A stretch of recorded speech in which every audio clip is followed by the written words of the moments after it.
Hey, Dad. I had to drive Sky down,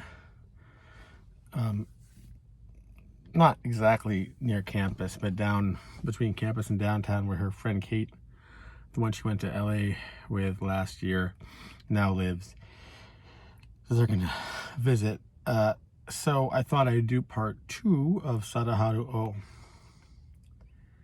So I'd finished up by saying that in 1964, O hit .320 with a .456 on-base percentage and a .720 slugging percentage with a Japanese record 55 home runs, doing it all in 140 games.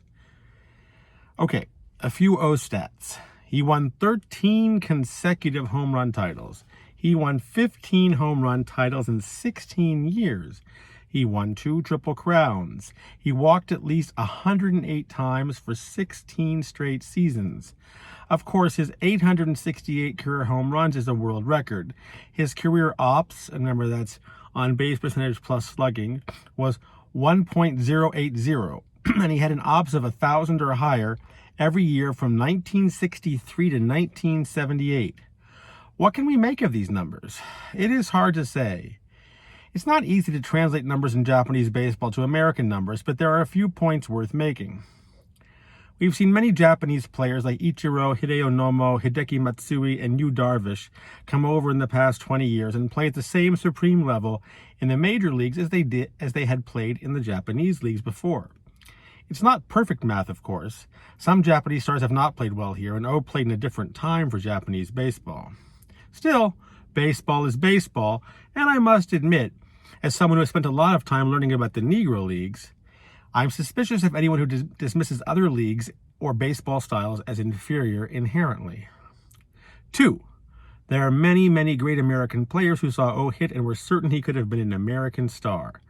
For a nice list of quotes, you can go here. That's a link to another story, but I'm going to include just a few in this piece. "Oh, could have played anywhere at any time," Don Baylor said. "If he'd played in Yankee Stadium, being the left-handed pull hitter he was, I have no doubt he would have hit 40 homers a year." "You can kiss my ass if he wouldn't have 30 or 35 home runs a year. He rates with the all-time stars of the game," Frank Howard said. "I'm sure he would have hit in the 30s and probably the low 40s," Frank Robinson said of the numbers of home runs O would have hit. "He sure hit me," Tom Seaver said. "He was a superb hitter. He hit consistently and he hit with power.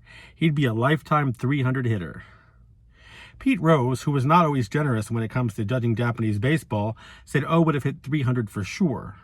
Davey Johnson talked about how good of a defensive first baseman he was. And remember, Davey Johnson actually played in Japan.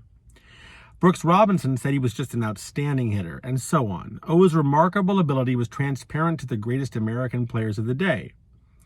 3, to me, the most compelling aspect of O's case is his dominance. He wasn't just the best player in the league, he was far and away the best player in the league. He did not just win 13 consecutive home run titles, he won 8 of them by double digits. He did not just lead the league in on-base percentage every year. For a good stretch of his career, his on-base percentage was right around 500. 9 times he slugged better than 700. At age 37, he hit .324 with a .477 on-base percentage, a .706 slugging percentage, and 50 home runs. Could someone be that dominant in Japan and not be one of the best players in the history of the game? I simply can't see it. According to Whiting and others, it took a long time for O to be embraced by Japanese fans. Whiting's the guy that wrote the book about him. This seems to be because his father was Chinese. There's a story that O, when he was in school, was not allowed to play in a tournament because he was not full-blooded Japanese. O teamed up with the great third baseman Shigeo Nagashima, and together they were like the Ruth and Gehrig of Japanese baseball. But Nagashima was apparently the better loved at first.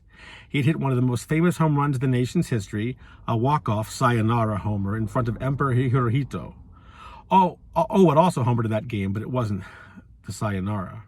Over time, though, O became the nation's sporting hero, bigger in Japan perhaps than any American athlete here since Michael Jordan or Muhammad Ali or Babe Ruth maybe. His unique batting style was copied. His intense discipline towards the game was celebrated. He became synonymous with Japanese baseball. There's something fascinating about home run records. Fans do not want to see them broken. We've seen this in America on multiple occasions. People did not want Roger Maris to break Babe Ruth's single-season home run record. Then people did not want to see Mark McGwire break Maris's home run record. And then people certainly did not want to see Barry Bonds break anybody's home run record. The same line is true in career home runs, from Ruth to Aaron and from Aaron to Bonds. There's a similar timeline in Japan with O. People so cherish O's single-season record of 55 homers that's the real reason that Hideki Matsui wore number 55, by the way, that they lose their minds a little bit anytime it is threatened. Controversy follows. In 1985, American Randy Bass had 54 home runs for the Hanshin Tigers going into this final game of the season. He was walked 4 straight times, 4 pitches each. That's shaky enough. But his opponent that final day happened to be the Yomiuri Giants, and the Giants happened to be managed by, you guessed it, Sadaharu O. That seems like a pretty big scandal, but it was only lightly investigated, and the takeaway was, unsurprisingly, that O had nothing to do with it. Whiting was told a Giants coach threatened a $1,000 fine for every strike Bass was thrown, but nobody seemed too interested in digging any deeper. In 2001, Tuffy Rhodes hit 55 homers to tie the record. To be fair, this could be used as an argument against O, since Rhodes struggled in the big leagues, but he was not given a chance to break it. Like Bass, he too was walked repeatedly by O's team, and again O said he had nothing to do with it. O's coach, Yasuhiro Wakana, said it was entirely his own decision to walk Rhodes. It would be distasteful to see a foreign player break O's record, Wakana said.